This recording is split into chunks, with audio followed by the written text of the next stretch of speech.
Thank you so much. Good day. I would like to say thank you to everyone that's here in attendance, to the testifiers, to good day to my colleagues, to the staff. As it relates to Bill number 350273, honoring and commending Slimo Blyden, I think for me over the years, I have heard the things that he has done, especially in helping our community. You know, I took some time out to read the bill because I'm 51 years old. So when my colleague was talking about heading to clubs and stuff that he had owned, I was like, yeah, I was like her. I wasn't allowed to go there either. I kind of been a minor still. But at the end of the day, I really did enjoy listening to the testimony and fully understanding why this honor is being bestowed upon Mr. Blyden. Sometimes, unfortunately, we might do things or we have to do things after the fact, posthumously, but it's still the fact that we're taking the time out to honor the individuals and continue sharing information about the different individuals in our community that have been a true blessing and continued to help build the Virgin Islands to what it is today. And when we were talking about the beautification of the island and how Mr. Blyden had an active role in making sure areas were cleaned and he wanted to make sure the island stayed beautified, you know, I think as a community, we have to do a much better job, whether it's through our different agencies, but mainly through our people, to really look at how our islands are becoming. You know, it's unfortunate and sad, even as a property owner, looking at various areas where, whether it's sewage, whether it's abandoned vehicles and boats and trash, we have to do better to make the Virgin Islands a better place. And I know we talk about our tourism product, but this is about people. This is about the very people that live here. And when you had people like Mr. Blyden that took a lot of pride and loved his home, you know, we have to do better not only for ourselves, but in the memory of individuals such as that. So I don't have much questions. I want to continue to listen. So I too can learn a lot more about this individual and what they contributed to our community and our society. And I just want to say thank you very much for the time, Madam Chair. Thank you so much, Senator Frances Heiliger. Good afternoon to my colleagues. Good afternoon to the people of the territory. Good afternoon to the testifiers here. As his daughter mentioned that today's 1 year has passed, but as the chairperson said, it's a beautiful day. It's a good day. I think it's always a wonderful thing when you can take the time out to honor people that have left such a mark on our community. For me, I knew Mr. George, Director George, Mousy Darrow. I call him everything because I always met him initially when I was a talk show host on one of the radio stations, and he would call in and we would have quite a bit of dialogue about the things that would happen in our community, and he would call in and share things in regards to fire or something happening in a particular area. And I always thought that was so cool that you have so many people so engaged on a consistent basis, always wanting to share information and always trying to educate the public as a whole. And as I continued onward, just having conversations with him over the years, him being a word of encouragement even when I ran for office and wasn't successful at the time, he would always say, keep trying. I ran into him a year before a gubernatorial race started. He was a supporter of the now governor, and he was taking, I had never met the governor before, Governor Bryan, and I remember Mousy in Frenchtown walking around and introducing the now governor, to everyone and encouraging them, to give him an opportunity. I distinctly remember all of these different things about him and his personality. But what I knew, he loved dealing with the fire department. He lit up when he spoke about fire. When he came to the legislature and talked about the things he wanted to do to revamp the fire department, the way he was trying to do cost savings, the areas he wanted to improve. It was like a breath of fresh air to hear somebody so enthusiastic about a particular agency. And, I was always asking him, how are we going to cut costs? How are we going to save money? And he would always be like, you think I forgot? I found a grant for this. I found a grant for that. And he was like, we're going to get these things for the fire department. And it was good to see that that person that heads up the department literally loves his job. And I love to see that. And when the firefighters and other people came in to testify, just to see how they supported him and backed him up, that's something you can't pay for. So I just want to ask one simple question, and this is to his children. If you could share with us just one thing that your dad taught you that you will take with you for the rest of your life, what exactly would that be? For me, Tene George. For me, I would always remember, or always keep in me, is to be ambitious. That's one major thing. Ambition. That's good.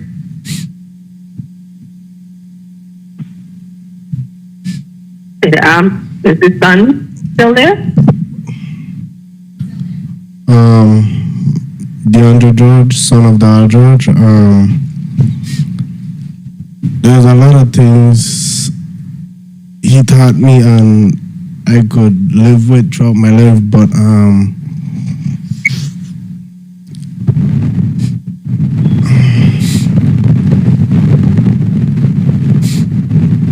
never disrespect the elderly. Never disrespect the elderly. Respect your elders. Excellent. And respect your parents. They'll guide you and lead you far. I could live with that. Excellent. Thank you. That sounds exactly like Daryl. Thank you so much, Madam Chair, for the time, and I will definitely be voting in the affirmative on behalf of Daryl Mulkey George when it comes to making sure that he is remembered through this piece of legislation. Thank you, Madam Chair. Thank you so Colleagues, good afternoon. Good afternoon to the testifiers. I'm very happy that we are having an opportunity to really have this open dialogue in regards to the Office of Gun Violence. From a perspective of someone that has dealt with my own family member being gunned down, how do you guys handle dealing with the victim? I know you spoke about individuals that go out and deal with victims and family members, etc. Explain a little bit how that works and what are some of the follow-up things you do after that initial interaction when it comes to this incident? Well, we go to the victims, usually at the hospital. We try to, Pastor McDonald and Pastor Weeks goes to the hospital. We offer them prayer. But we also, sometimes they're emotional and we try to make sure that they're not in a mental space where they want to retaliate. We go to the scenes because we want to see who's on the scene and make sure that those folks aren't trying to retaliate. And we try to get them calmed down and try to get to talk to them to make sure that they don't stay agitated and angry. We try to make peace as quickly as we can. Our follow-up is to go back to the family along with Ms. Lambertus from the VIPD as a combined, a joint effort to go back and see if they need anything. Sometimes We have some families that sometimes can't afford to bury their own people, and that's heartbreaking. So we try to connect them with resources that might be able to assist them to get their loved one buried. We also try to make sure that we offer counsel to them. Pastor McDonald is a grief specialist and deals with them on that level. Pastor Skeppel over in St. Croix is also a grief specialist. We go back, we recently have, we had a shooting in St. Croix where now we have one of the victims, she works with us in our after-school program, and that's helping her cathartically heal. When we had the shooting with Mr. Macedon in St. Croix, we followed up with helping their biker. They have this bicycle group, the Mango Tree Riders, and we held a heal circle for them, allowing them to vent, talking about their feelings and to get them to come to some resolution. It's difficult. I mean, it's just, when you lose, and you having that experience, and most of us in here have been impacted somehow, that there's no magic spoonful of medicine we can give anybody to make them feel better. It takes time. That's why we talked about the restorative justice piece. We're trying to get people to come together. Even the families of the victim are certainly impacted, but the perpetrator's family is also impacted. And we need to make sure that we reach out to both sides. We had a shooting not long ago where the father was involved in a shooting, and then so he goes to jail. So now we have this 15-year-old boy without his father. So there's a lot of cogs in this wheel, a lot of different things that have to be taken care of. And it's funny, when this office opened up, I think, we were certainly focused on the homicides and dealing with death. But having been in this position for the last 2 years, it has opened my eyes to see that there are so many other, octopus tentacles that lead into what we're doing. We have issues at schools. We have issues so people that aren't working, people that claim they have to rob somebody to make food on their table. Those kinds of systemic issues go way beyond just fixing it with stroke of a pen or making a law. It takes effort. We didn't get here overnight. This thing crept up on us, and it's continuing, and we're trying to keep it down to a minimum the best we can. Totally understand from that perspective the different avenues that this could branch out into. And the key here is the Office of Gun Violence Prevention. 30 and seconds. What are some of the key as a group organization within our government to deal with the prevention aspect of it? Because a lot of the things you spoke about had to do with if an incident has already happened, what your role is. Tell us a little bit more about the preventive side. The preventive stuff is the mindset stuff. When we go to the turfs and we talk to young men about their conflict with somebody else, we try to get them to see that to kill somebody because they owe you money or stole your drugs is certainly not the way to handle conflict. When we talk to, and like I said, we've been talking to kids in schools from the 4th grade all the way up to high school, and we talk to them about their choice, decision, and consequences. This is our prevention piece, where we try to get to make sure that these kids are learning skills to avoid conflict, learning de-escalation skills, learning better communication skills. Because when you look at conflict, it's because somebody isn't getting what they want. But then there's some things that just are emotional based. When somebody shoots somebody because his girlfriend decided she doesn't want to be with him anymore, those are sort of emotionally uncontrollable events that we're trying to teach our young people that, if that happens to you, you find out your girlfriend don't be anymore, then you don't kill her, you don't kill the boyfriend, you don't kill her friends, you just leave her alone. So we have to, a lot of our intervention and our prevention stuff is trying to change mindsets. It's not the weapon, it's the person that has a gun in their hand and decides to lose their temper and shoot somebody. So that's where we're really focusing on trying to change mindsets, trying to change personal behavior and accountability for your personal actions. A lot of people rely on government to save them and fix them when they need to sometimes people need to take personal responsibility for their actions. Well, I think I heard time out is here, and I will continue to listen to all the things that this particular branch of government under the office of the governor is doing, so I can get a better understanding, fully impacting our community. Thank you, Madam Chair, for the talk. Thank you. What I wanted to have to do specifically with your outreach, as you continue to speak about that, there's a lot of things that I have seen that this office does through programs, through the radio. I've seen where you directly reach out, have talent shows. I've been following what you guys have been doing because it's important, the prevention side of this office, to really help curtail. What are you guys doing from a preventative side when it comes to, for example, tackling or potentially reaching out or partnering or dealing with from the importation aspect of guns? Or do you leave that strictly up to the police department? Or is that part of your preventative measure as well? That's the law enforcement function. We don't have a law enforcement arm of my office. However, like I said earlier, this office has grown all kind of legs, and we do work with or communicate with federal agencies, local law enforcement, Coast Guard, to try to find out where the weapons are coming from. There is, and if you have law enforcement here talking, they would say probably the same thing, that there's some importation.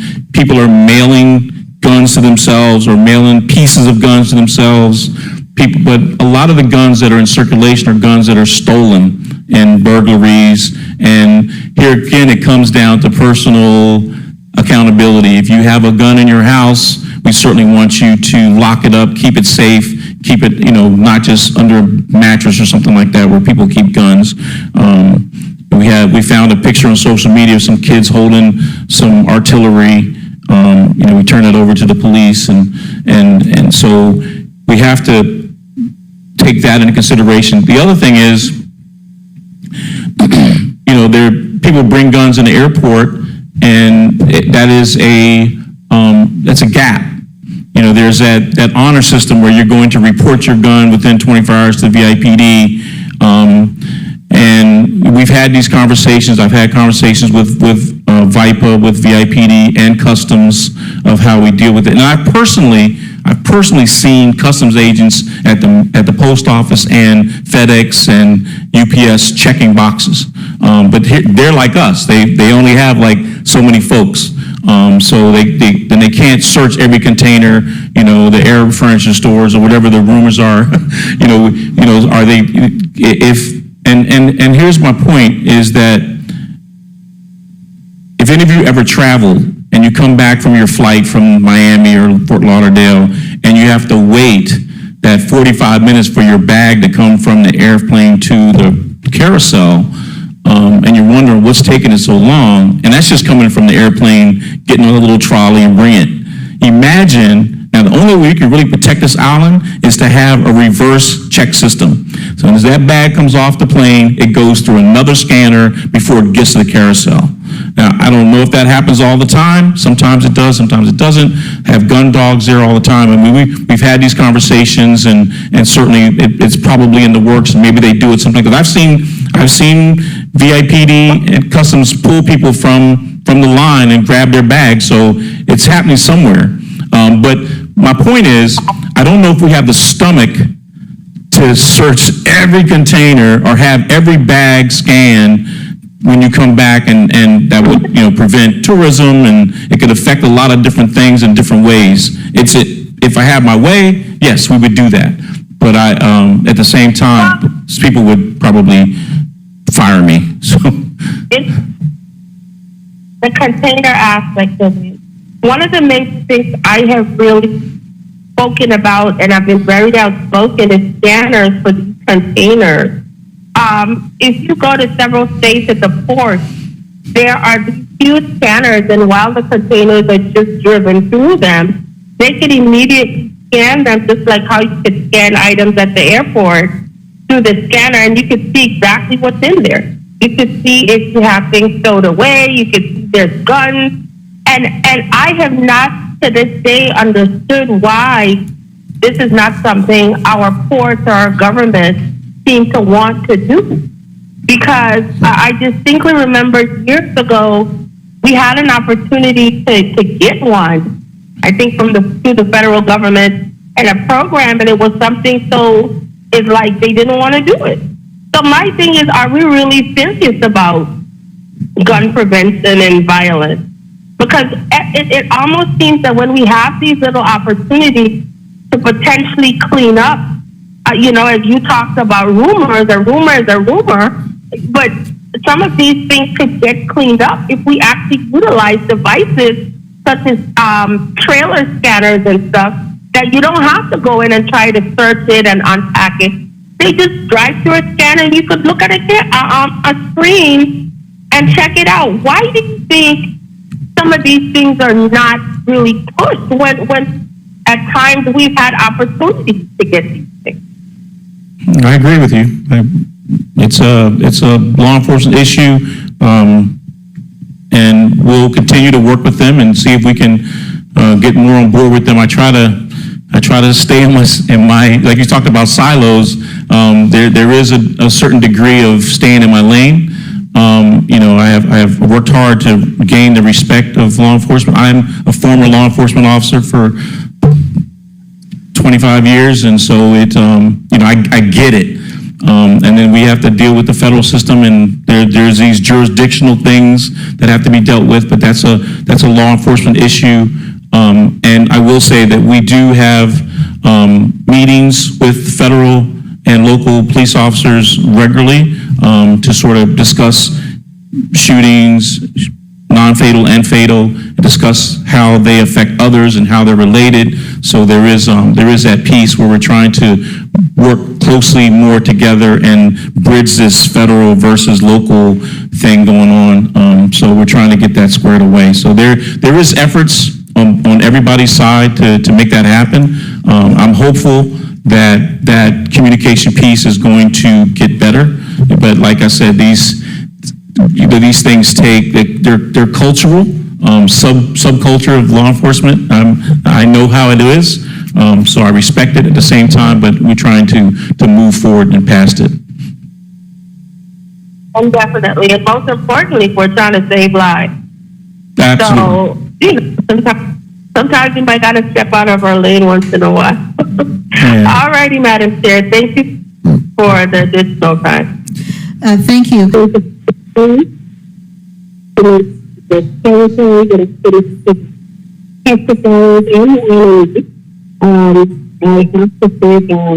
it was a pleasure listening to hear of the many things when it came to specifically sports that Mr. Solomon has done on behalf of the young people in our territory.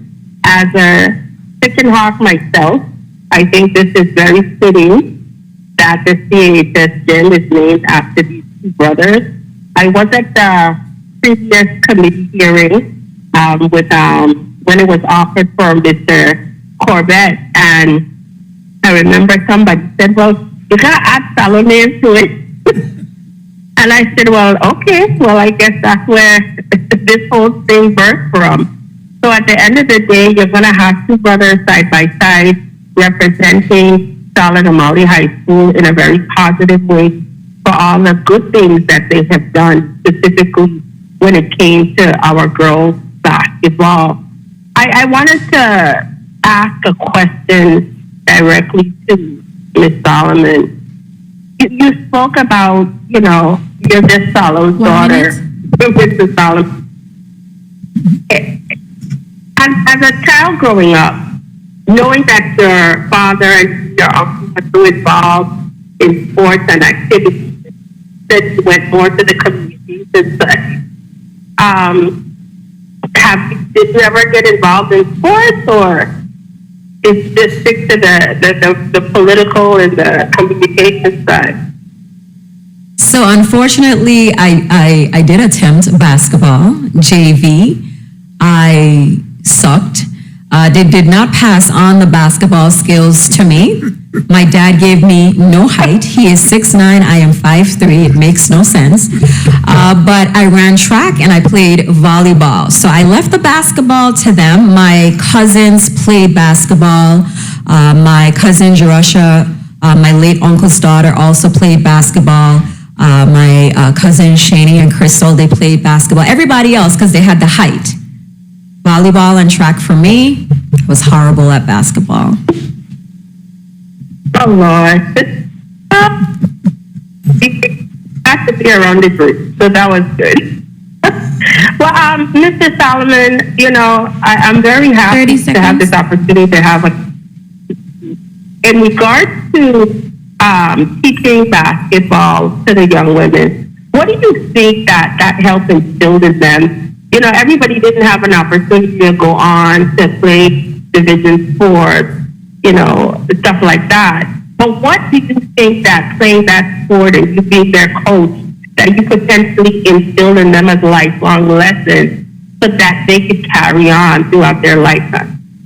Well, one of the most things that I tried to instill in them, one and foremost, was to get a college education. That was my primary purpose they played, and then build itself up to be good citizen of the Virgin Islands or wherever it may be, good character, and stay out of trouble, and just be yourself and be true and committed to what you wanted to do. Okay, definitely. My final question, Mr. Fonseca, how would you compare your relationship with Mr. Solomon as young men as you grew into adulthood? You know, sometimes as children, we have one dynamic. Is he still the same person? How has he impacted your life in any way you would like to share with us? So, like I mentioned, I've known Gucci since we were young boys, and you know, he's always been the same person. He is. I've never known him to be, you know, what he is, and we've been through a lot. We've done a lot. You know, I respect him. I like the way he handled the students at Charlotte High School. Not only the girls' basketball team, but also, you know, students that came around the gym area. You know, and like I mentioned, he's very respected. When it comes to St. Thomas, you can't walk a block without, you know, spending an hour walking that block. And you know, everything about him I like his integrity, his commitment to the Virgin Islands. You know, I left the Virgin Islands 43 years ago, and Gutu's been there. You know, he's just committed to that's his home. You know, and everything he's done has inspired a lot of people in the Virgin Islands in a positive way. You know, and also me and my wife. You know, she respect Gutu and Sheila, and you know, his whole family. His mother I talk to a lot. She's something else for her age, but the whole family I enjoy being around. You know. Excellent. Well, I know I heard time called, and I will definitely continue to listen as others share their thoughts as how they also interact and they have been impacted by Mr. Solomon.